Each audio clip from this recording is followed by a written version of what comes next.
안녕하십니까. 버틀런드 러셀의 그 Western Philosophy, 서양 철학사를 갖다가 같이 한번 읽어보겠습니다. 근데 이 서양 철학사를 읽기에 앞서서 이분이 어떤 의도로 이 책을 지으셨는지, 그리고 그 배경은 무엇인지 한번 살펴보고 나면은 이 책에 대해서 좀 더 명확히 이해가 될 걸로 생각이 됩니다. 그래서 우선 이 버틀런드 러셀이 어떤 분인지 버틀런드 러셀 자서전에 근거해서 대략적으로 빠르게 살펴보기로 하겠습니다. 조금 빨리 읽겠습니다. 이 버틀런드 러셀, 아더 윌리엄 러셀은 서드 얼 러셀, 제3세 러셀 백작이라고 하는데, 이 러셀 백작 3세인데, 그러니까 할아버지가 러셀 백작, 아버지 백작, 그 다음에 큰형이 물려받았다. 큰형이 죽고 나서 러셀이 물려받은 거죠. 그 서드 얼 러셀, OM, 이건 뭐 The Order of Merit 해가지고 일종의 그 훈장을 받은 거죠. 국가로부터 훈장. 그 다음에 FRS는 Fellow of Royal Society 해가지고 왕립 학회에 속하는 일종의 명예교수들에게 주어지는 아주 대단한 지위인 겁니다. 그리고 72년에서 70년까지 98세를 사셨어요. 영국의 철학자이자 논리학자이자 수학자이자 역사가이자 작가이자 수필가이자 사회비평가이자 정치활동가이자 노벨상을 받으신 분. 다양한 측면에서 그 인생에서 러셀은 자기 자신을 자유주의자이자 사회주의자이자 평화주의자로 여깁니다만, 그러나 그는 또한 이렇게 솔직히 고백을 합니다. 자기가 가진 회의적인 성격 때문에 그것이 자기로 하여금 자기는 결코 이 세 가지 중에 어느 하나에 제대로 속해본 적이 없다. 진정한 심오한 의미에 있어서 이렇게 겸손하게 고백을 하기도 합니다. 그러면서 러셀은 이렇게 그 몬모스셔라는 곳에서 태어났는데, 그때 가장 저명한 귀족 가문 중에 하나에 태어났습니다. 영국에서. 날 때부터 귀족이었다는 겁니다. 20세기 초반에 러셀은 영국의 그 관념론에 반대하는 폭동, 즉 관념론에 대한 항거, 이것을 갖다가 러셀이 주도했습니다. 러셀과 무어라는 사람이. 그리고 이제 어떻게 말하냐면은 일종의 감옥으로부터 탈출했다는 느낌을 받았다는 겁니다. 거기서부터. 그러면서 드디어 파란 걸 파랗다라고, grass is green 이라고 생각할 수 있게 되었다라고 이렇게 얘기를 합니다. 그러면서 이제 그 다음에 보시면 그는 또한 그 Analytic Philosophy, 분석 철학의 창립자, 그것도 자기의 전임자인 고틀랍 프렉이라는 인물, 일종의 선배 철학자인 거죠. 잘 안 알려졌는데 독일의 철학자이자 논리학자, 수학자인데, 이 사람이 그 러셀에 의해서 후대 철학자들에게 잘 알려지게 되죠. 그리고 그 동료인 분석 철학자 중에 무어가 있었고, 그 다음에 프로트제이, 그 버틀런드 러셀의 애제자인 루드비히 비트겐슈타인이 있었습니다. 루드비히 비트겐슈타인. 이 대단한 인물인데, 이 사람이 쓴 책은 트랙타투스 로고스 필로소피쿠스라고 논리 철학 논고라고 하는 아주 천재 논문인 거죠. 이 책을 쓰셨는데, 이 사람에 대해서 긴 얘기 필요 없고요. 버틀런드 러셀은 비트겐슈타인을 이렇게 말을 했습니다. 아마도 가장 완벽한 본보기, 내가 이제까지 그 천재들에 대해서 알고 있었던 여러 사람 가운데 가장 완벽한 본보기가 바로 나의 제자 비트겐슈타인이다. 전통적으로 생각되어지는 천재들 가운데. 왜냐하면 그는 passionate, 열정적이고 profound, 심오하고 intense, 집중력이 있으며 dominating, 그리고 주제에 대해서 장악력이 있었다. 골고루 갖춘 천재였다는 겁니다. 자, 근데 이제 다시 버틀런드 러셀로 돌아와서, 러셀은 폭넓게 20세기의 premier logician, 가장 앞서가는 논리학자 중에 한 분으로 생각이 되었고, 화이트헤드와 더불어 그는 수학 원리라는 책을 썼으며, 그리고 이 수학 원리라는 책은 하나의 논리적 근거를 만들려는 시도인 겁니다. 바로 수학에 대한 하나의 논리적 기반을 형성하려는 시도로서 수학 원리라는 책을 썼으며, 그 다음에 Quintessential Work of Classical Logic, 바로 이 고전 논리학의 하나의 정수와도 같은 전형적인 작품이 되었습니다. 그리고 그의 철학 논문 denoting 뭐 의미에 관하여 라고 하는 이 책은 has been considered paradigm of philosophy. 하나의 철학을 다루는 하나의 특별한 패러다임, 특별한 하나의 독특한 패러다임으로 여겨져 왔습니다. 오늘날까지. 그 다음에 그의 저서는 상당한 영향력을 비춰왔는데 수학에 대해서도 논리학에 대해서도 set theory, 집합 이론에 대해서도 linguistic, 언어학에 대해서도 artificial intelligence, 인공지능에 대해서도 그 다음에 cognitive science, 인지과학, computer science, philosophy, 철학, 특히 philosophy of language, 언어 철학, epistemology, 인식론, metaphysics, 형이상학 이런 분야에 영향을 미쳤다는 겁니다. 정말로 광범위하죠, 영향력이. 러셀은 prominent, 아주 탁월한, 뛰어난 전쟁에 반대하는 활동가, 반전 활동가였습니다. 그리고 그는 anti-imperialism, 반제국주의를 옹호했습니다. 그러니까 영국이 제국주의 노선을 걸었던 적이 있었죠. 기타 뭐 독일, 프랑스, 미국 다 그런 거에 반대라니까 당연히 이 사람은 그 굉장히 행동하는 지식인이었고 양심이 있는 그런 학자였던 거죠. 그 오늘날에도 이분이 존경을 받는 겁니다. Occasionally, 때때로 he advocated preventive nuclear war. 그는 예방적 개념의 핵전쟁 이런 거를 옹호하기도 했습니다. 예방적, 방어적 의미에 있어서의 그런 핵전쟁 옹호하기도 했습니다. 그것도 before the opportunity provided by the atomic monopoly had passed. 자, 좀 복잡하네요. 여기 이제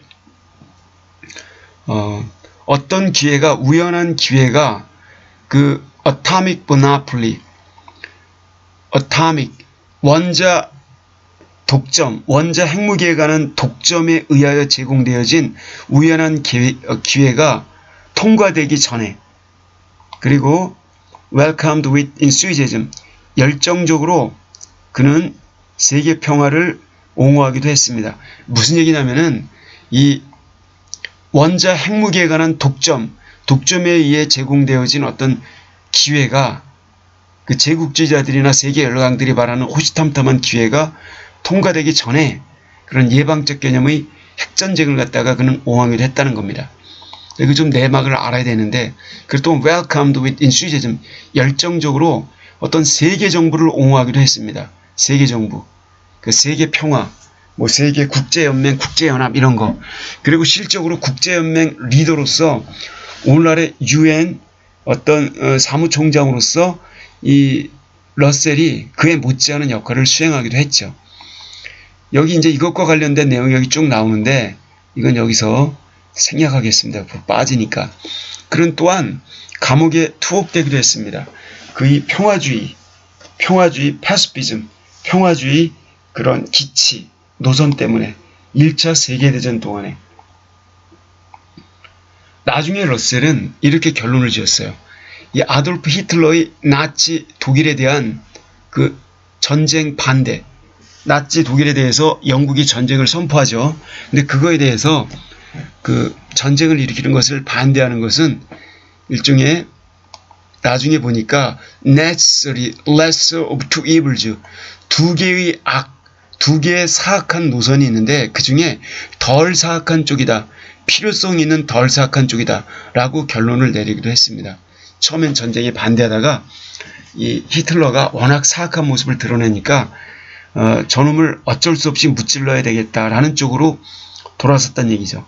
그리고 criticize Stalinist totalitarianism, 스탈린이 추구했던 전체주의를 비판했습니다. 그리고 attack the involvement of United States in the Vietnam War, 베트남 전쟁에 이 미국이란 나라가 개입하는 것을 또한 공격하기도 했습니다.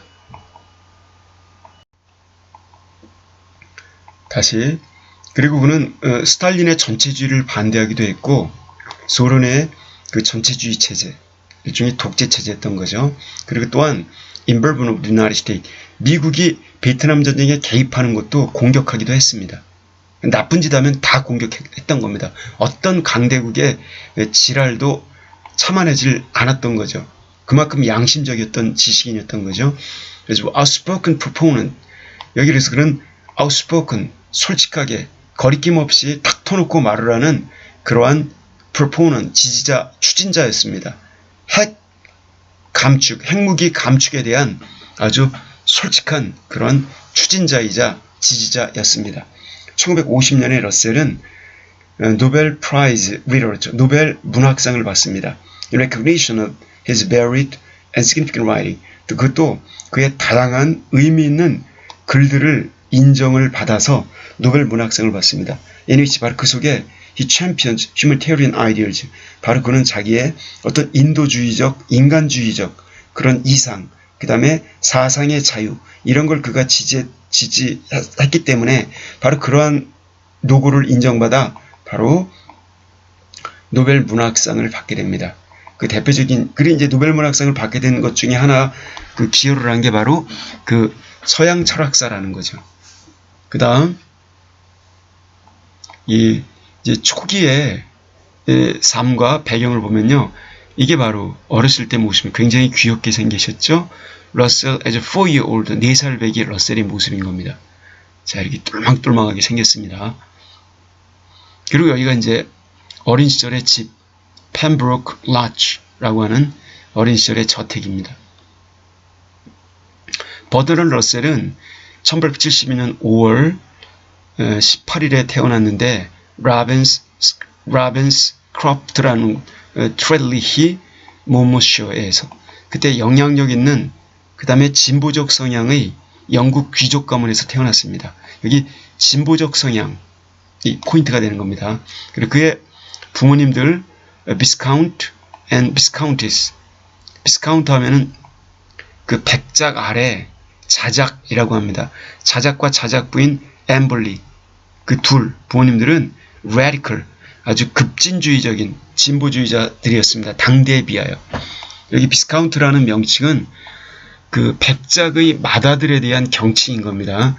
백작의 맏아들에 대한 걸 비스카운트라고 합니다. 백작 아래 자작, 그 아래 남작이 있죠.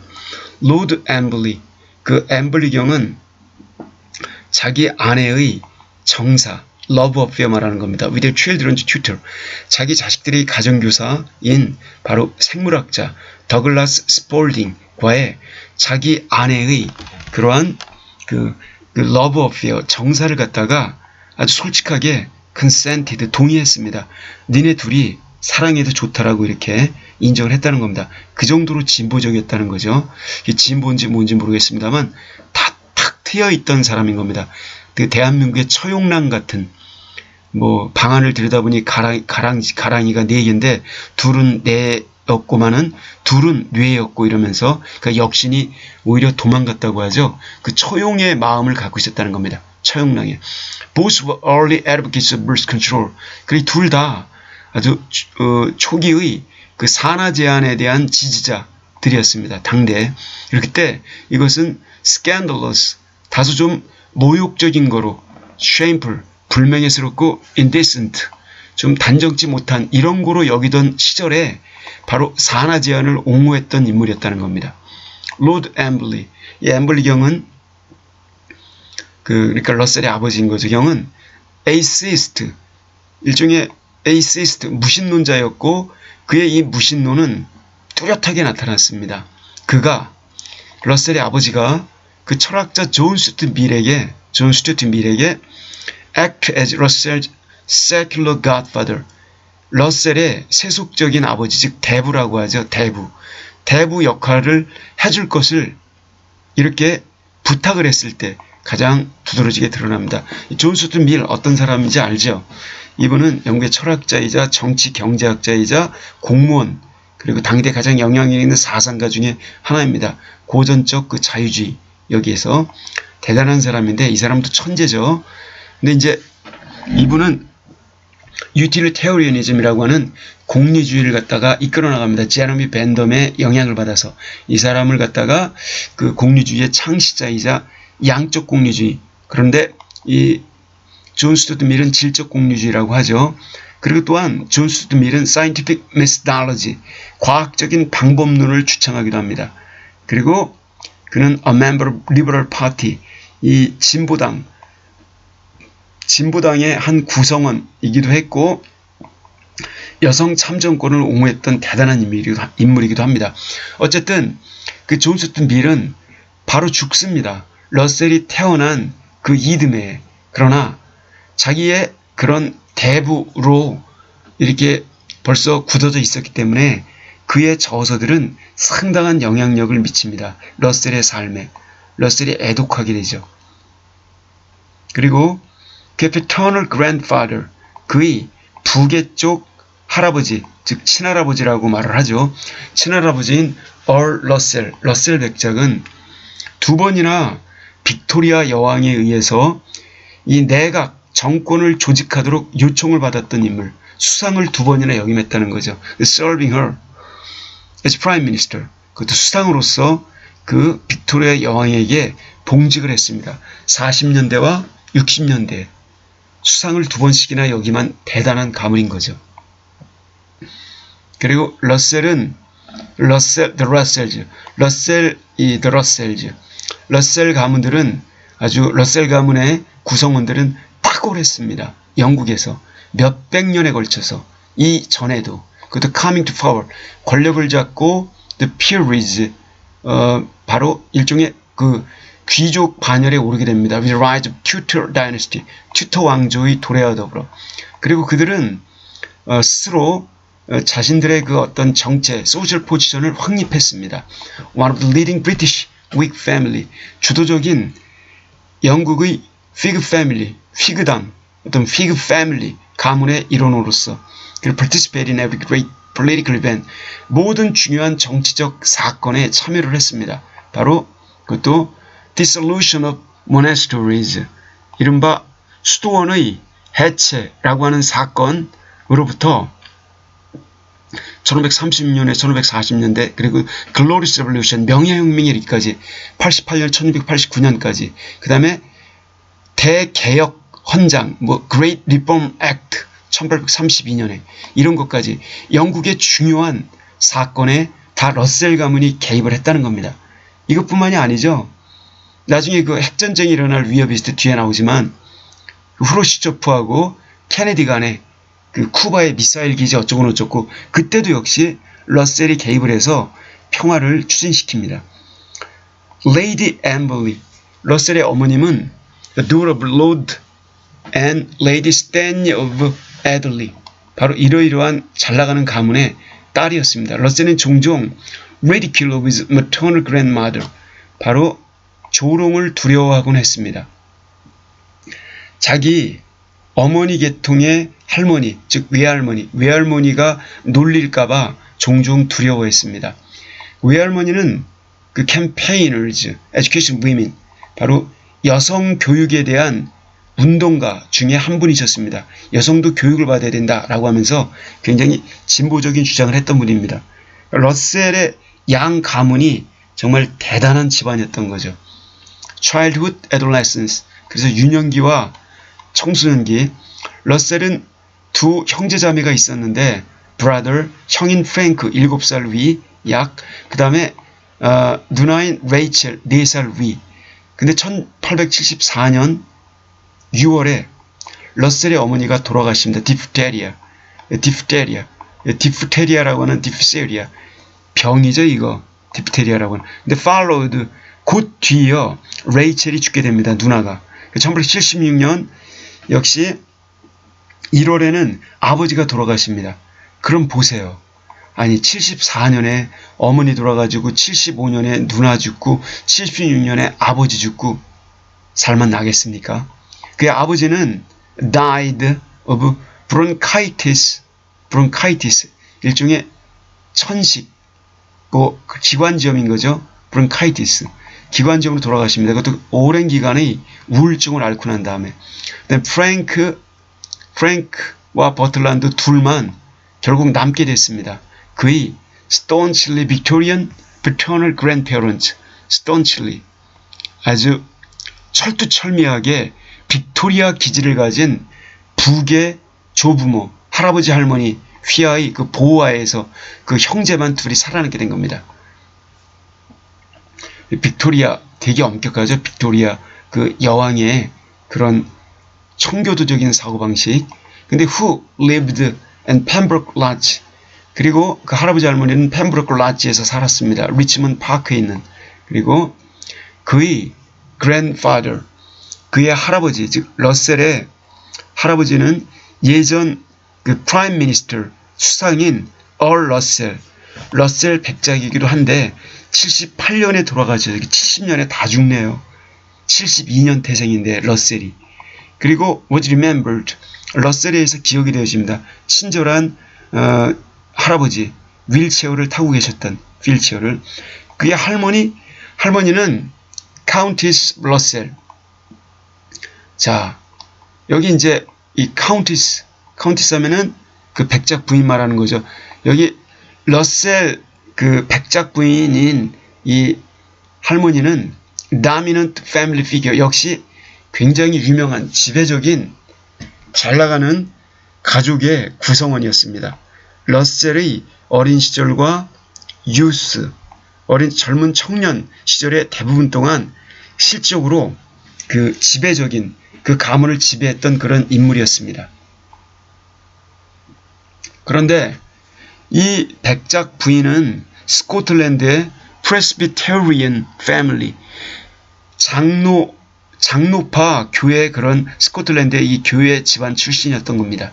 그리고 그는 또한 아주 성공을 거두기도 했습니다. 청원을 넣어서. 그것도 the Court of Chancery, 대법관 법정에 청원을 넣었습니다. Set aside a provision, 그 조항을 무효로 해달라고. 어떤 조항이냐면요, in Amberley's will, 러셀의 아버지 앰벌리의 그 유언서, requiring the children, 자기의 자식들만은 to be raised as agnostics, 불가지론자로 키워지도록 요청하는 누굽니까? 이 앰벌리, 즉 러셀의 아버지가 봤을 때 종교는 하나의 허상이고 환상이고 미신인 거예요. 그런 환상이고 허상이고 미신을 자식들이 믿고 자라기를 원치 않았던 거죠. 근데 이 앰벌리와 달리 그 할머니인 지금 이 카운티스 백작 부인은 아주 독실한 프레스비테리안 패밀리, 장로파란 말이죠. 그 장로파가 그 할머니가 아버지의 그 유언을 갖다가 무효로 만들면서 그 자식들을 갖다가 손자들을 갖다가 이 크리스천으로 키우려고 했던 거죠. Despite religious conservatism. 그런데 이 할머니의 종교적인 이 보수적 성격, 종교적 이 보수주의에도 불구하고 그녀는 progressive, 진보적인 관점을 지녔습니다. 다른 영역에서는. 즉 다윈이즘을 받아들였으며, 다윈의 진화론을, 그 다음에 supporting Irish home rule, 아이리시의 그런 홈룰, 그런 집안에서 일어나는 전통적인 규칙, 이런 걸 갖다가 지지하기도 했습니다. 그 기독교 교리에 반하는 거죠. 그리고 her influence, 그 버틀란드 러셀의 세계관, 이 사회 정의, 이런 거에 대한 세계관에 대해서 그녀가 미친 영향력, 그리고 또한 standing up for principle, 어떤 원칙을 고수하는 이런 거에 대한 그녀가 미친 영향력은 그와 함께 역시 그의 평생에 걸쳐 여전히 남아 있었습니다. 그러니까 할머니의 이 교육 철학이 지대했다는 거죠. 그 영향력이. 그래서 물론 one could challenge, 혹자는 이 견해에 반대할 수도 있습니다. 이 버틀란드가 자기의 그의 원칙들을 계속 고수해 왔다라고 하는 이 견해, 그것도 그가 자기 자신의 잘 알려진 그런 인용구의 근거에서 나는 결코 나의 신념을 위해 죽지는 않을 것이다. 왜냐하면 내 신념이 틀릴 수도 있으니까 라는 말의 근거에서 이렇게 반박을 가할 수 있다는 겁니다. Her favorite Bible verse, 그 러셀의 할머니가 가장 좋아하는 성경 구절은 Thou shalt not follow a multitude to the evil. 그대들은 따르지 말지어다. 군중을, 악을 행하는 그 무리들을 따르지 말지어다. 지금 10,000명이 있는데 10,000명이 우르르 악을 따른다고 해서 너도 어중이 떠중이처럼 따라가지 말라라고 하는 게 출애굽기 엑소더스 23장 2절에 나온다는 겁니다. 자, 이와 같은 그녀의 마음에 드는 이 성경 구절, 이거는 his motto, 바로 러셀의 하나의 그 인생 모토가 되었습니다. 어쨌든 이 분위기, 이 펜브루크 라치에서 분위기는 빈번한 어떤 거였냐면 주로 자주 기도하는 것, 감정적으로 억압을 당하는 것, 그리고 formality, 형식성을 따르는 것, 이런 거였습니다. 그러니까 이 러셀 형인 프랭크는 이러한 것을 거부했습니다. 공공연하게 반항을 하면서. 그러나 어린 버틀란드 러셀은 learned to hide his feelings, 자기의 감정을 숨기게 되었습니다. 형과 달리. 형은 대놓고 반항했고 버틀란드 러셀은 이중에 이제 막내였던 거죠. 숨겼다는 겁니다. 이 러셀의 adolescence, 러셀의 사춘기는 매우 고독했습니다. 그는 종종 자살에 대해서도 이렇게 심각하게 생각을 하곤 했습니다. 얼마나 고독했으면요. 자, 70년대에 다 죽잖아요. 어머니, 누나, 아버지, 할아버지. 그 죽음이 오히려 자연스럽게 느껴졌겠죠. He remarked his autobiography. 그는 자서전에서 이렇게 진술을 했습니다. His keenest interest, 자기가 가장 keenest, keen, 뭐 날카로운 이런 겁니다.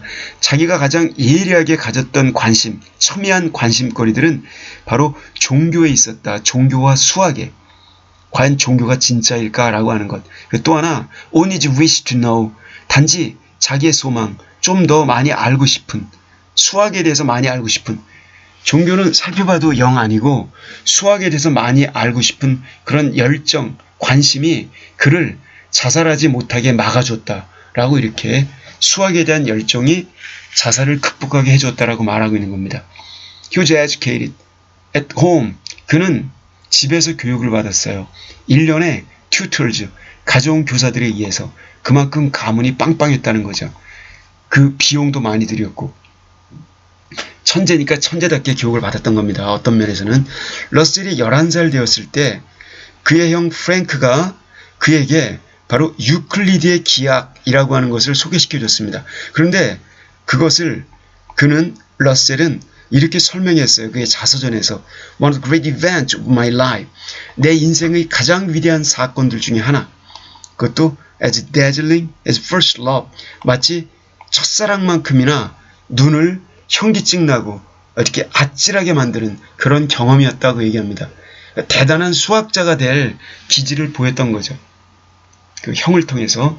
During these formative years, 자, 이와 같은 어떤 형성기 동안에 he also discovered, 그는 또한 the works of Percy Bysshe Shelley라고 하는 시인의 저서들을 갖다가 또한 찾아내서 읽었습니다. 이 영국의 로맨틱 포이트 중에 하나인 겁니다. 그 역시 철학적인 시인인데 뭐 이렇게 읽어보시길 바라고요. 근데 여기 이 퍼시 비시 셸리가 얼마나 대단한 사람이냐면은 셸리는 그 평생 동안 유명하지 않았습니다. 그러나 그의 성취에 대한 인정, 그 시 문학에 있어서 이것이 점점 꾸준히 죽고 난 다음에 인정을 받게 되었고, 그 셸리는 핵심 멤버입니다. 그 Visionary Poets and Writers 이 소사이티에. 그리고 거기에는 로드 바이런, 존 키츠, 레이 헌트라는 사람이 포함되어 있습니다. 토마스 러브 피칵, 그리고 그 자신의 세컨드 와이프, 두 번째 아내 메리 셜리, 이 사람도 포함되어 있는데, 메리 셜리는 또 누구냐면 프랑켄슈타인이라는 유명한 작품의 저자이기도 합니다. 그러한 서클 내에 바로 여기 퍼시 비시 셸리라는 시인이 있었다는 거죠. 근데 어쨌든 여기에 러셀은 이렇게 썼습니다. I spent all my spare time. 나는 모든 여가 시간을 그 퍼시 비시라는 그 시인을 읽으면서 보냈다. 그 다음에 그를 이렇게 learn by heart, 암송하면서, 그의 시를 암송하면서 knowing no one to whom I could speak of what I thought or felt. 나는 어느 누구도 몰랐기 때문에 털어놓고 말을 할 수 있는, 내가 생각했던 것, 내가 느꼈던 거에 대해서 말할 대상 어느 누구 몰랐기 때문에 I used to reflect. 나는 곰곰이 명상하곤 했다. 얼마나 멋진 일인가. 그 일이 to know Shelley. 이 셸리라는 시인을 아는 일이 나에게 얼마나 멋진 일인가에 대해서 이렇게 reflect 몇 번이나 깊이 생각을 하곤 했다. 그리고 to wonder. 궁금히 여기곤 했다. Whether I should meet any live human being. 내가 만약 그 살아있는 어떤 인간을 만날 수 있을 것인지. With whom I should feel so much sympathy. 내가 그토록 많이 공감을 느낄 수 있을 만한 살아있는 인간을 과연 내가 만날 수는 있을까? 이걸 궁금히 여기곤 했다. 그 정도로 많이 이 시인에 대해서 공감을 했다는 얘기입니다. 러셀은 claimed 이렇게 또 주장을 했다. Beginning at age 15, 15살 시작 무렵에 그는 상당한 시간을 보냈다. Validity of Christian Religious Dogma, 기독교의 종교적인 어떤 독단 교리, 이 교리, 이런 거의 validity, 타당성, 실효성에 대해서 생각하면서 그리고 그것을 기독교의 그 독단적 교리를 갖다가 그는 very unconvincing, 매우 설득력이 없다고 생각했다. 이 나이 무렵에 그는 come to conclusion, 결론에 이르게 되었다. There is no free will, 자유의지 따위는 존재하지 않는다. 종교에서 말하는 이 종교에서 말하는 뭐 신이 자유의지를 줬다라고 하는데 신 자체도 존재하지 않고 자유의지도 존재하지 않는다. 그리고 2년 뒤에 There is no life after death. 바로 죽음 뒤의 세계, 사후세계, 내세, 뭐 천당이니 지옥이니 이런 게 존재하지 않는다라고 결론에 이르게 되었다. Finally, 드디어 at the age of 18, 18살의 나이에 after reading Mill's autobiography, 존 스튜어트 밀의 자서전을 좀 어렵죠. 이걸 다 읽고 난 다음에 그는 abandoned first cause, 제1의 명분, 제1의 원인, 세상의 모든 만물을 존재하게 만든 제1의 논리적 원인, 그 이전 철학자들이 대부분의 철학자들이 이 신을 말하는 건데 절대자, first cause라고 얘기해왔던 이것이 이러고 하는 논쟁, 이런 것을 포기하였다. 이게 날조됐다는 걸 깨달은 거죠. 그리고 became an atheist, 무신론자가 되었다. 이래서 여긴 되게 중요한데 이런 생각을 가지고 있기 때문에 이 러셀이 지은 서양 철학사에도 이게 깔려 있습니다. 그래서 이렇게 종교적으로 함몰된 그런 인간들에 대해서, 그런 철학자들에 대해서 일정 부분 이렇게 좀 이렇게 객관적인 시각에서 좀 비판적인 입장을 취하는 경향이 있죠. 그 다음, He traveled to the continent in 1890. 그는 그리고 대륙으로 여행을 떠났습니다. 1890년에. 그리고 with American friend, 바로 미국 친구인 에드워드 피츠제럴드와 더불어, 그리고 피츠제럴드의 가족과 함께 그는 Paris Exhibition 1889년 파리 박람회를 갔다가 박람했습니다. 그리고 거기에서 에펠탑에 오를 수가 있었어요. 그것이 완공되자마자. 대학과 첫 번째 결혼, 대학생활 하면서 그 당시에 이게 러셀의 모습입니다. 러셀의 트리니티 컬리지 in 1893 이때 트리니티 컬리지 하면은 캠브리지 대학이나 옥스퍼드 대학의 기숙사의 하나를 말하기도 하고 아니면 더블린에 있는 아일랜드 가장 오래된 대학을 말하기도 합니다. 러셀은 스콜러십, 바로 장학금을 탔습니다. 그것도 Mathematical Tripos, 여기 수학과 연관된 우등 졸업 시험의 우등 졸업 시험, 우등 졸업 시험, 아니면 여기 그냥 트리포스라고 할게요. Mathematical Tripos에 대해서 공부할 수 있는 그런 장학생, 그 자격증을 따냈습니다. 트리니티 컬리지에서 캠브리지에 있는. 그리고 commenced studies, 그의 공부를 거기서 1890년에 시작을 했어요. 그리고 take his coach Robert Rumsey Webb, 코치 거기, 그리고 taking as 코치로서 바로 로버트 럼시 웹을 갖다가 이렇게 받아들이게 됩니다. 그는 그리고 바로 younger 조지 에드워드 무어라는, 자기보다 좀 더 나이가 어린 조지 에드워드 무어라는 인물과 친해지게 되었습니다. 그리고 그는 Under the influence of Alfred North Whitehead, 바로 Alfred North Whitehead라는 이 철학자, 이 수학자의 영향력 하에 놓이게 되었습니다. 근데 Whitehead라는 인물은 recommended him, 그를 바로 캠브리지 어파슬이라고 하는 서클에 그를 추천했습니다. 이 캠브리지 어파슬이 뭐냐면 영향력 있는 협회인데 캠브리지 대학 내에 설립이 되어진 1820년에 거기 조지 토밀슨에 의해서 이 캠브리지 학생 당시에 첫 번째 지브롤터 비숍이었던 등등등 좌우지간 여기 대단히 유명한 인물들이 들어가 있습니다. 근데 어파슬은 원래 그 예수님의 12자제들, 12 제자들을 말하죠. 제자들, 어파슬, 사도라고 하죠. 이렇게 붙은 거는 최초에 거기 서클 그 단원수가 12명이어서 이렇게 붙었다고 합니다. 어쨌든 he quickly distinguished himself. 그는 빠르게 두각을 나타냈습니다. 수학 분야에 철학 분야에서. 그리고 바로 졸업을 했습니다. Seventh Wrangler, 일곱 번째 Wrangler, 어떤 Wrangler로서 in the former in 1893. 그리고 became a fellow.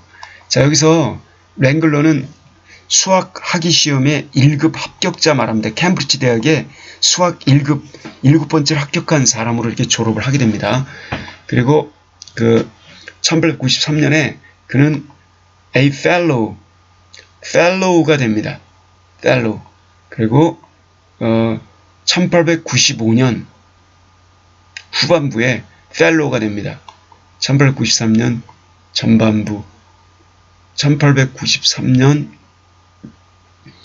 in the former에서 wrangler가 되고, 그 다음에 1895년 rarer. 그래서 여기 fellow는 보통 평회원인 멤버보다 높은 특별연구원을 말하는 겁니다.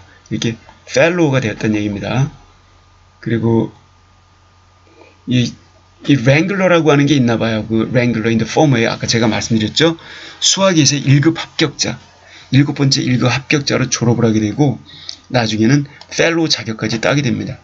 그리고 러셀은 이제 17살이었는데 1889년 여름에 그때 그는 아일리스 피어서 스미스 가문과 만나게 되었습니다.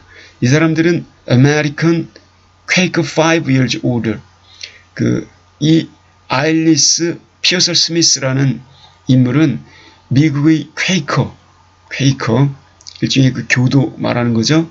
퀘이커 교도. 이 퀘이커 교도인데 5살 더 먹은 그 사람이 있는 그 사람의 가문을 만나게 되었습니다. 근데 그는 여기 바로 브린몰 컬리지, 필라델피아에는 여기 그 대학 졸업생이었습니다. 그런데 그는 피어스 스미스 패밀리 가문의 러셀인 친구가 되었습니다. 그래서 그들은 그를 알게 되었습니다. 주로 로드 존스 그랜슨, 여기 한마디로 이게 존 경의 손자, 다시 말하면 존 경은 그 수상 말하는 거죠. 영국의 수상이었던 그 백작의 손자로 그를 주로 알고 있었습니다. 그리고 enjoyed showing him up, 러셀을 알고 지낸다는 걸, 러셀을 갖다가 자랑하는 걸 즐겼습니다. 나는 영국의 백작 가문도 알고 있다, 이렇게 뻐기면서 다녔다는 거죠. 어쨌든 그는 곧 사랑에 빠지게 되었어요. 퓨리타니컬, 이 청교도적인 아주 고차원적인 정신세계를 가진 그 아일리스와 5살 연상이었던 여성과 사랑에 빠지게 되었고, contrary to his grandmother's wishes, 할머니의 소원에 반하여 그녀와 결혼했습니다. 1894년 12월 13일에 그들의 결혼은 곧 찢어지게 되었습니다. 1901년에. 그리고 그때 공교롭게도 러셀에게 이런 생각이 떠올랐어요. 그가 사이클을 타고 있는 동안에 자기는 더 이상 그녀를 사랑하지 않는구나라는 생각이 떠올랐다는 겁니다. 그녀가 그에게 물어보았어요. 사랑하는지 않는지를. 그는 대답을 했어요. 자기는 더 이상 사랑하지 않는다고. 러셀은 또한 아일리스의 엄마를 싫어했습니다. 그 장모를 싫어했다는 얘기입니다. 왜냐면 그녀가 자꾸 컨트롤링, 그 자기를 지배하려 들었고 그녀가 잔인하다는 걸 알게 됐기 때문에. It was to be a hollow shell of marriage. 그것이 일종의 결혼의 아주 공허한 껍질 역할을 했던 것이었습니다. 그 어머니의 그런 잔인한 기질과 통제하려 드는 length period of separation. 오랜 그런 이별 기간이 시작이 되었습니다. 1911년에 드디어 러셀이 레이디 그 오톨린 모레어이라는 분과 정사를 나누게 되는 그때까지. 이렇게 되면서 그와 아일리스는 드디어 1921년에 이혼을 하게 됩니다. 야, 1894년에 결혼해서 21년에 그 30년 만에 이혼하게. 그리고 러셀은 다시 결혼을 다시 할 수 있게 되었습니다. 그래서 이제 그가 그 아일리스와 이혼을 하고 난 다음에 러셀은 다시 열정적인 그러면서도 simultaneous 어떤 동시 진행적인 정사를 벌이게 되었습니다. 수많은 여성들과 그 여성 편력이 좀 있었던 거네요. 그 안에는 모렐이 있었고 여배우 레이디 콘스탄트 말레슨이 있었고 어떤 사람들은 이렇게 주장을 해왔습니다. 이 시기에 그는 그 비비안 헤이우드하고도 정사를 벌인 적이 있었다. 그 사람은 영국의 그 가정교사이자 작가였던 분인데 T.S. 엘리엇의 첫 번째 아내이기도 했다. 첫 번째 아내. 그러니까 결국은 그 이혼한 T.S. 엘리엇과 이혼한 이혼녀였다는 거죠. 그녀와 이렇게 정사를 벌이게 됐다는 겁니다. Early career. 초기의 어떤 철학자로서 수학자로서의 경력. 1분만 쉬었다 하겠습니다. 초기의 경력에서 러셀은 그의 출판과 관련된 일을 갖다 시작했습니다. 1896년에 그것도 German Social Democracy, 독일의 사회민주당과 연관된 그런 작업을 시작했는데, 근데 이와 같은 그 저서는 하나의 그 정치학에 관한 연구 과정이었습니다. 그리고 그것은 초기의 관심을 드러내는 것, 그 early indication of lifelong interest, 평생 동안 지속되었던 그런 관심을 갖다가 초창기에 드러냈던 정치학에 있어서의 하나의 연구 작업이었던 것입니다. 정치적 사회 이론에 관한. 이분은 그러니까 정치에도 관심이 많았죠. 1896년에 그는 독일 사회민주주의라고 하는 걸 가르쳤습니다. 런던 스쿨 오브 이코노믹스, 영국의 런던에 있는 경제대학 스쿨 오브 이코노믹스에서요. 그리고 그는 Coefficient Dining Club, 클럽 이름이 Coefficient예요. Coefficient Dining Club의 구성원이었는데 이 사회 개혁가들의 그런 모임, 1902년에 설립된 바로 페이비언 그 캠페이너, 페이비언 협회의 그 추진주의자들인 시드니와 그 베아트리체 웹에 의해서 이렇게 만들어진 그런 모임의 구성원이기도 했습니다. 그런데 바로 이분이 이제 대단한 또 여성이죠. 그는 지금 이제 intensive study of the foundations of mathematics Trinity. 그는 이제 또 intensive 광범위한 연구를 시작했습니다. 그 수학 재단, 수학의 근거, 트리니티에서 수학의 여러 가지 파운데이션, 근거에 관한 아주 폭넓은 연구를 또한 시작을 했습니다. 그 1898년에 에세이를 썼고, 그 geometry, foundation of geometry에 관한 그런 에세이를 썼고, 그리고 그런 나중에 케일린 클라인 그 매트릭스라고 하는 그것도 케일린 클라인 매트릭스라고 하는 것을 토론했습니다. 이거에 대해서. 그것도 non-Euclidean geometry, 비유클리드 기하학을 위해 쓰여지는 유클리드 기하학과는 다른 거죠.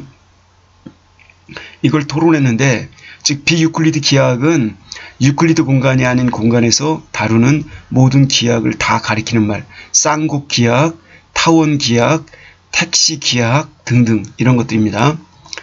그래서 여기 이제 이거 좀 빗나가는 얘기니까 여기서 그냥 간단히 그림으로 한번 보고 넘어갈게요. 이게 유클리드 기하학 책 원본인데 유클리드의 공주는 이겁니다. 이렇게 딱딱딱 6가지가 있어요. 근데 비유클리드 기하학은 이 중에 이 5번째 이게 좀 머리로 잘 안 떠올라요. 이거에 근거해서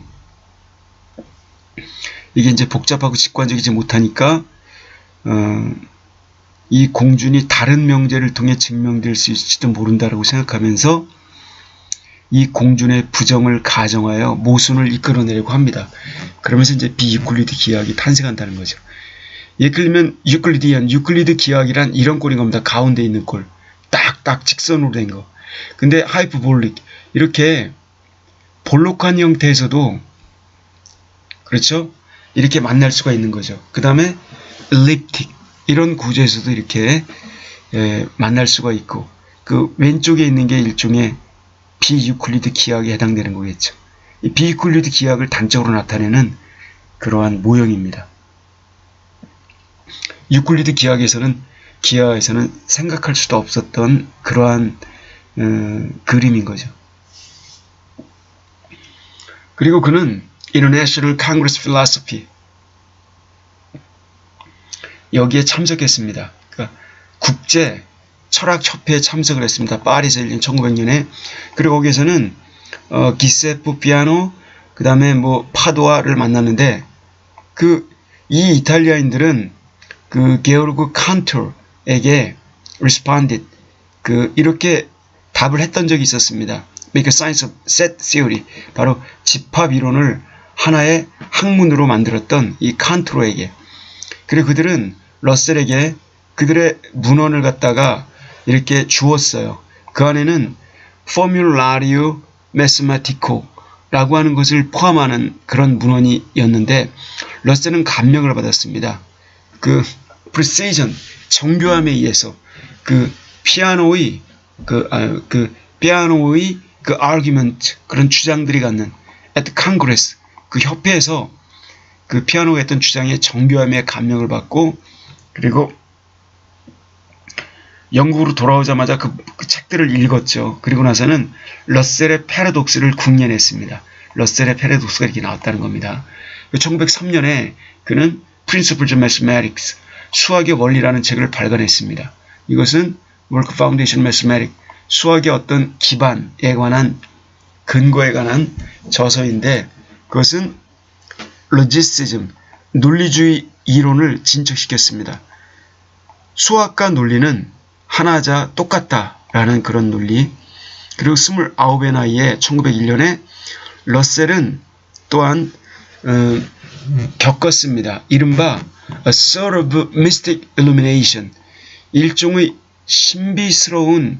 신비스럽게 뭐가 이렇게 illumination 나타나는 것 같은 신비 체험을 했는데 그리고 그것도 Whitehead's wife's acute suffering, angina, 즉 화이트헤드 이 선배 학자인 화이트헤드의 아내의 급성 그런 질환, 고통, 그것도 angina attack, 협심증, 후렴이라는 뜻도 있습니다만 협심증 발작을 보면서 그리고는 I found myself failed. 이제 드디어 이런 말을 하는 겁니다. 러셀이 나는 내 자신이 반쯤은 신비주의로 채워져 있는 그런 느낌 이런 거에 휩싸이는 걸 느꼈다. About beauty, 미에 관하여. 그리고 with desire, 하나의 욕망을 갖게 되었는데 그 욕망은 거의 아주 굉장히 심오한 것이었다. 마치 부처의 욕망만큼이나 어떤 philosophy, 철학을 원리를 찾아내려는 which should make human life endurable, 인간의 삶을 견딜 수 있게 만드는 그런 하나의 철학, 원리를 찾아내려고 하는 부처님의 노력만큼이나 심오한 그런 욕망이었다. 라고 러셀은 나중에 회상하곤 했습니다. At the end of those 5 minutes, 그와 같은 5분의 기간이 끝난 다음에 나는 완전히 색다른 사람이 되어 있었다. 라고 이렇게 굉장히 신비한 체험을 했다라고 말을 하네요. 1905년에 그는 denoting, 의미론에 관한 에세이를 썼습니다. 그리고 그것은 그의 철학 잡지 마인드에서 발간이 되었는데 러셀은 Fellow of Royal Society, FRS, 왕립 그런 협회원으로 선출이 돼서 1908년에 그것도 3권짜리 그 Principia Mathematica라고 하는 책은 화이트헤드와 함께 쓰여진 것인데 1910년, 13년 사이에 발간이 되었고 이것은 그의 초기 수학의 원리와 함께 약간 다르죠. 이 책은 이것과 함께 곧 러셀을 세계적으로 유명하게 만들었다. 그 분야에서 1910년에 그는 캠브리지 대학 강사가 되었고 트리니티 칼리지에서 그가 공부를 했었던 그리고 그는 펠로우십 그것도 which would give him 그는 펠로우십으로 여겨졌습니다. 어떤 일종의 그 평의원, 대학의 평의원 이런 거로 여겨지게 되었는데 그리고 그것은 그에게 투표권을 주었습니다. 그 대학의 학사 행정 뭐 이런 거 거버먼트 운영 대학 운영에 관한 일종의 발언권, 투표권을 주었고 또한 그를 보호해 주었습니다. 그가 그의 의견을 진술한 것 때문에 해고되는 일이 없도록 보호해 주는 그런 펠로우십을 갖다가 그가 받게 됐다는 겁니다. 그러나 결국은 그는 passed over 그의 펠로우십에 관해서 그가 숙고의 대상이 됐던 얘기는 뭔가 문제를 일으켰다는 얘기죠. 그래서 그는 was passed over. 근데 결국 그는 pass over. 그의 펠로우십에 관한 그의 그 숙고한 이것이 통과되었다는 얘기입니다. 결국 다시 말하면 he was anti-clerical. 그는 반교회적이었기 때문에 특히 he was agnostic. 그가 펼친 불가지론 때문에 알 수 없었다. 그러니까 그 당시에 그 영국 사회에서 크리스천이 아니면은 어떤 학자 지위나 내노라는 기관에 설 수가 없었던 거죠. 그러니까 결국 이렇게 어쩔 수 없이 그는 애그나스틱으로 이렇게 몰려서 그 펠로우십에서 박탈을 당하게 됐다는 것이죠.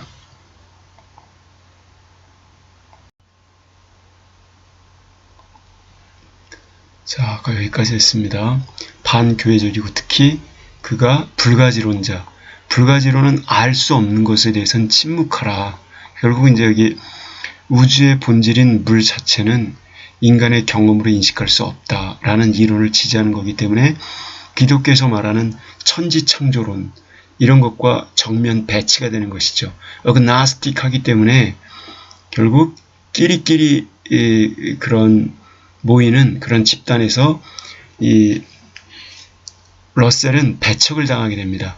자, 이것도 역시 그 러셀이 철학 이론을 전개하는데 중요한 영향을 미치게 됩니다. 그러다가 Hughes approached 그는 만나게 됩니다. 오스트리아의 그 공학도 학생인 루드비기 비트겐슈타인이라는 인물을. 근데 그는 나중에 그의 박사학위 학생이 되었는데 러셀은 비트겐슈타인을 갖다가 천재로 여겼어요. 그리고 후계자로. 그것도 나중에 계속해서 논리학에 관한 자기 일을 뒤이어서 해나갈 만한. 그리고 그는 여러 시간을 비트겐슈타인과 함께 다양한 그런 비트겐슈타인이 지니고 있었던 다양한 공포증 이런 것들을 다루느냐고 애를 먹었는데 그리고 비트겐슈타인이 빈번하게 발작을 일으켰습니다. 일종의 despair, 좌절, 우울증 이런 발작을 갖다 일으켰기 때문에 이런 걸 갖다가 해결하느냐고 이 러셀이 많은 시간을 썼습니다. 이것은 종종 러셀의 에너지를 김 빠지게 하는 러셀의 에너지를 갖다가 쏙 빼먹는 그런 일이 되었죠. 그러나 러셀은 계속해서 비트겐슈타인에 의해서 매력을 느꼈고 그의 학문적 소질에 의해서 그리고 계속 그의 학문적 발전을 독려했습니다. 그리고 그 안에는 비트겐슈타인의 바로 트랙타투스 로지코 필라조피쿠스라고 하는 1922년 논리철학 논고라고 하는 작품이 포함되어 있습니다. 이 논리철학 논고는 비트겐슈타인의 초기 사상을 일종의 경구 형태, 아포리즘 형태로 표현한 서적인데 러셀이 쓴 서문이 있습니다. 뭐 쭉 이렇게 워낙 중요한 책인데, 자, 어차피 뭐 철학 얘기하는 건데 이 중요한 걸 그냥 넘어가면 안 되겠네요. 명제, 판단의 내용을 이루는 것으로 문장, 언어에 의해 표현되는 것이 즉 명제의 논리적 구조와 논리적 추리의 성질에 대한 연구로부터 시작되며 이어서 지식론, 물리학의 이치의 원리, 윤리학의 차례로 다루고 끝으로 종교 문제를 논한다. 이 비트겐슈타인의 논리, 철학, 논구가 이렇게 됐다는 겁니다. 세계를 구성하는 개개의 원자적 사실은 판단, 즉 명제에 의해 모사된다. 사진처럼 이렇게 모방이 된다는 얘기입니다. 꽃이 아름답다는 사실이 꽃은 아름답다는 판단으로 모사되고 꽃하고 아름다움은 같이 간다는 거죠. 등의 여러 개념이 형성된다. 개념이 먼저 있고 이것이 결합되어 판단이 성립되는 것이 아니다. 즉 이거는 합리론에 반대하는 내용인 거죠. 원자적 사실의 모사에 해당하는 판단의 내용, 명제는 상호 독립된 원자적 명제이며 이것이 논리적 원자가 된다. 원자적 사실이 모두 바르게 모사되고 원자적 명제로서 파악이 되면 이러한 논리적 원자를 구성함으로써 세계는 완전히 인식된다. 그런데 명제는 언어에 의해서 객관화되는 것이므로 세계 인식은 바로 언어의 조작, 즉 언어의 논리적 분석인 것이다. 따라서 세계를 바르게 인식하려면 말할 수 없는 것에 대해서는 침묵해야 한다. 그 비트겐슈타인은 말한다. 라고 러셀이 이렇게 서문에 씁니다. 이 끝부분에 말할 수 없는 것에 대해서는 침묵해야 한다라고 말하는 것, 이거는 비트겐슈타인만 이런 말을 한 게 아니에요. 이마누엘 칸트도 순수이성 비판에서 형이상학에 대해서 이렇게 일가를 하죠. 예, 비슷한 얘기를 합니다. 천재들이. 거기 이제 보통 이제 그 논리철학 논구에 나와 있는 7개의 명제인데 이건 비트겐슈타인을 다룰 때 제가 말씀을 드릴게요. 여기서 설명하면 너무 옆으로 빠지기 때문에 어쨌든 러셀은 그의 그 lectures, 그의 logical atomism, 그 논리적 원자론이라고 하는 이제 새로운 하나의 그 학파를 만들어서 논리적 원자론에 관한 자기의 강의를 펼쳤습니다. 그리고 이와 같은 그 비트겐슈타인의 사고방식에 대한 그 러셀식의 그 버전, 그게 바로 logical atomism이라는 겁니다. 그 비트겐슈타인의 논리철학 논고에 나와 있는 사상을 갖다가 이렇게 논리 원자주의라고 명명한 사람은 다름 아닌 러셀이었던 거죠. 1918년에 1차 세계대전이 끝날 무렵 바로 직전이었던 거죠. 비트겐슈타인은 그 당시에 오스트리안 아미, 그 오스트리아 군대에 복무 중이었는데 결과적으로 9개월을 이탈리아 감옥에서 전쟁 수용소, 포로 수용소 감옥에서 보내게 됩니다. 그 전쟁 마렵에. 이제 1차 세계대전이 일어나는 과정에 비트겐슈타인, 그 러셀은 소수의 사람들 중에 하나였습니다. 적극적으로 평화주의, 즉 전쟁 반대, 반전 활동을 펼쳤던, 그런데 가담을 했던 몇 안 되는 사람. 그 당시에 반전운동 펼치면 정신 나간 사람으로 취급을 받았죠.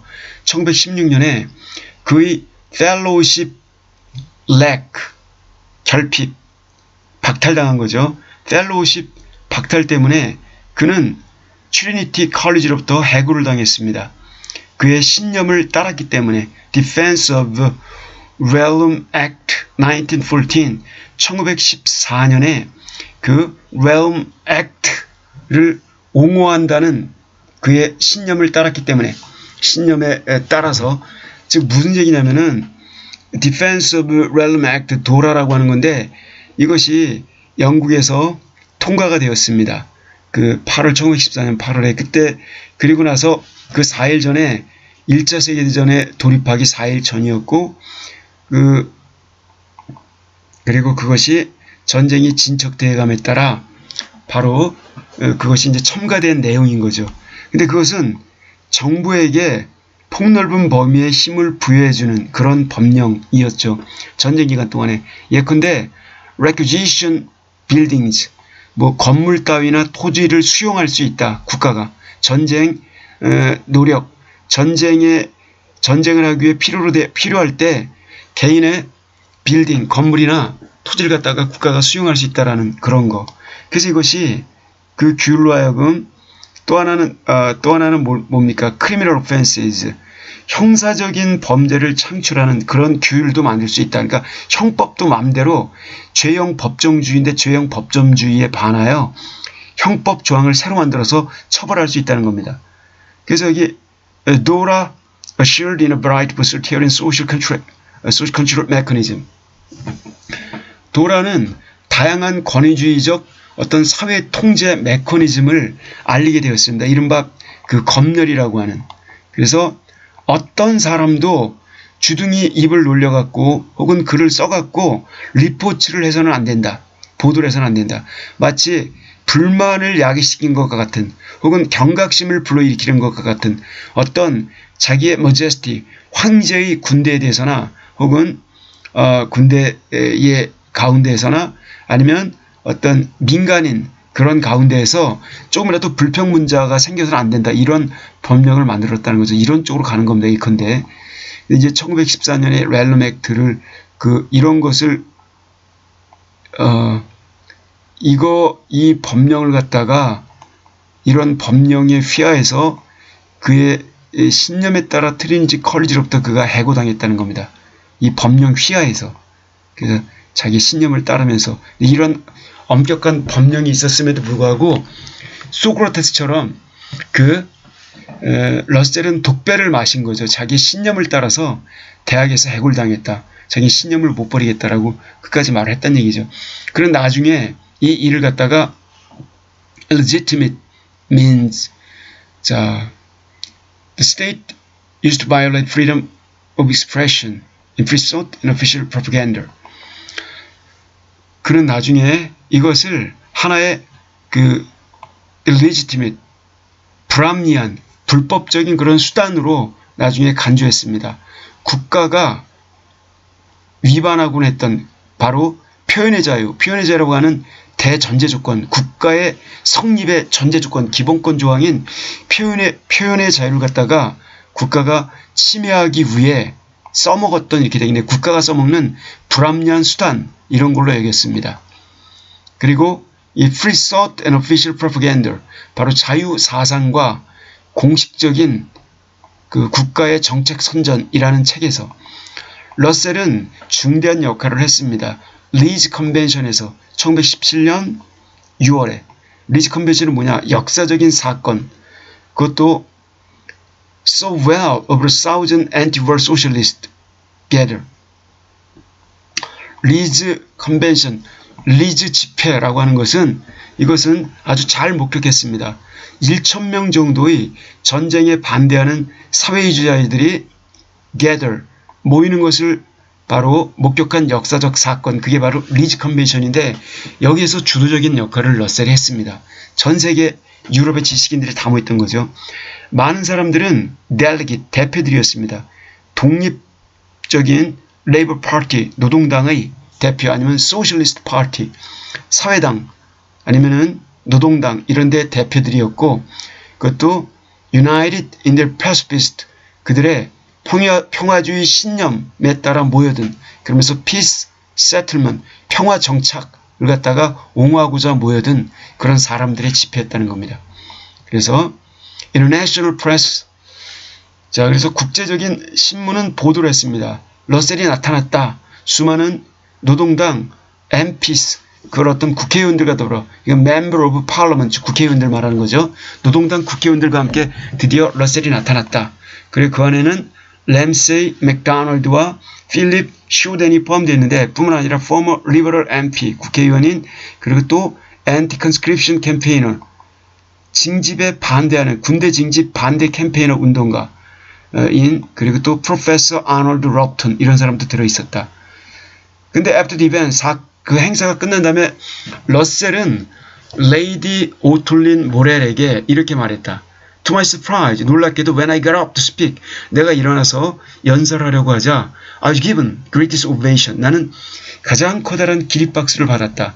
이것은 뭔가 정말 대단한 사람에게나 이렇게 줄 수 있을 것 같은 그런 가능한 대단한 기립박수를 받았다라고 이렇게 그 정도로 벌써 러셀은 존경을 받고 있었던 겁니다. 실천하는 지식인으로. The Trinity Incident, 트리니티에서 있었던 사건, 즉 러셀이 그 agnostic, atheist, 불가지론자, 무신론자라고 하는 그것 때문에 잘리게 된 것. 그 트리니티 인시던트는 결국 러셀로 하여금 $100 벌금을 묻게 만들었다. 그리고 그는 그 $100 벌금 내기를 거부하였다. 이렇게 희망하면서 자기 차라리 감옥에 가겠다. 그러나 그의 책들이 옥션, 경매에서 팔렸고 그래가지고 그 벌금을 모금하게 되었다. 근데 그 책들은 다시 친구들에 의해서 구입이 되었고 그는 나중에 그 킹 제임스 바이블, 킹 제임스에서 나온 그 바이블 성경책, 그 카피본을 갖다가 그런 보물처럼 잘 보관하였다. 그리고 그것은 stamped, 이렇게 낙인이 찍혀 있었다. confiscated by Cambridge Police. 캠브리지 경찰에 의해서 confiscated, 그 뭐라고 할까, 집달리에서 confiscated, 강제 수용됐다, 빼앗겼던 걸 말하는 거죠. confiscate, 몰수, 징발되어졌던. 여기 캠브리지 폴리스는 진짜 캠브리지 경찰이 아니라 이 캠브리지라는 대학이 학술단체가 아니라 대학교가 아니라 마치 경찰권처럼 사상의 자유, 그 양심의 자유 이런 것들 침입하면서까지도 학자를 탄압했던 그런 뉘앙스로 이렇게 confiscated by Cambridge Police라고 이렇게 얘기를 하는 거죠. 좀 비꼬는 거죠. 그리고 나중에 그 later conviction for publicly lecturing against inviting the United States into the war, the United Kingdom side, resulting in 6 months imprisonment in Brixton prison. 또 그 이후의 신념, 공공연하게 강연을 했던 것에 대한, 제가 이게 지금 컨빅션을 갖다가 이렇게 그 신념이라고 했는데 유죄 판결로, 여기서는 유죄 판결로 봐야 됩니다. 위에서도 제가 여기 신념 좀 잘못됐던 것 같아요. 지금 자꾸 딴 생각을 하면서 죄송합니다. 어디냐, 여기 엔티컨스크립션 아니네요. 일단 여기서 볼까요? 여기 후기의 그 유죄 판결, 여기 공공연하게 invite United States, 미국이 전쟁에 참여하도록 초대하는 것에 대한 그 United Kingdom, 영국 편에서 미국이 참전하도록 초대하는 것을 반대하는 이 것에 대하여 공공연하게 강연한 것에 대한 차후의 유죄 판결이 결국은 6개월 감옥을 살게 만들었다. 브릭스턴 프리즌에서. 버트란드 러셀의 그 사회에 대한 그런 견해편에 이게 나와 있는데 1918년에, 그리고 그는 나중에 imprisonment, 그 투옥에 대해서 감옥살이에도 이렇게 말을 했다. I found prison in many ways quite agreeable. 나는 감옥이라는 게 여러 면에서 아주 마음에 든다는 걸 알았다. I had no engagement. 나는 어떠한 약속도 없었고 선약도 없었고 어려운 결정, 내려야 할 어려운 결정거리도 없었고 no fear of colors, 방문객이 찾아올 것에 대한 두려움도 없었고 내가 하는 일에 대한 어떠한 방해도 받지 않았다. 나는 엄청나게 읽었다. 나는 책을 하나 썼다. 수리 철학에 대한 서문이라는 책을, 그리고 begin to work, analysis of mind, 정신 분석에 대한 그리고 일을 시작했다. 감옥에서 이렇게 방해받지 않고 연구에 집중했다는 거죠. 러셀은 reinstated 트리니티에 다시 reinstate, 다시 권리를 갖다가 회복하다. 다시 이렇게 권리가 회복되어 트리니티에 다시 근무하게 됩니다. 1919년에. 그랬다가 20년에는 사직서를 냈다가 그리고 타노 렉처러, 그리고 다시 1926년에는 타노 렉처라고 하는 일종의 특강 강사가 되었고 다시 펠로우 자격을 취득하게 됩니다. 1944년에서 1949년까지. 그리고 이제 1924년에 버틀란드는 press attention, 그 언론에 관심을 다시 얻게 되었습니다.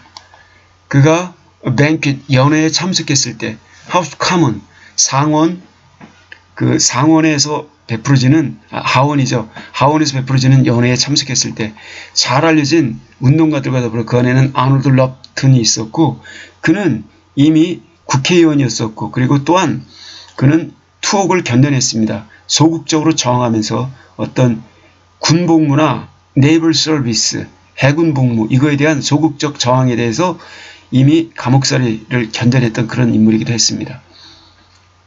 자, 그리고 나서 이제 G.H. Hardy on the Trinity Controversy and Russell's Personal Life. G.H. Hardy가 트리니티 논쟁, 도대체 이 트리니티 논쟁이 뭐냐 이거에 대한 G.H. Hardy, 그 다음에 러셀의 개인적 삶에 대해서 G.H. Hardy가 이렇게 뭐 글을 씁니다. 이거에 대해서는 자 다음 시간에 보겠습니다.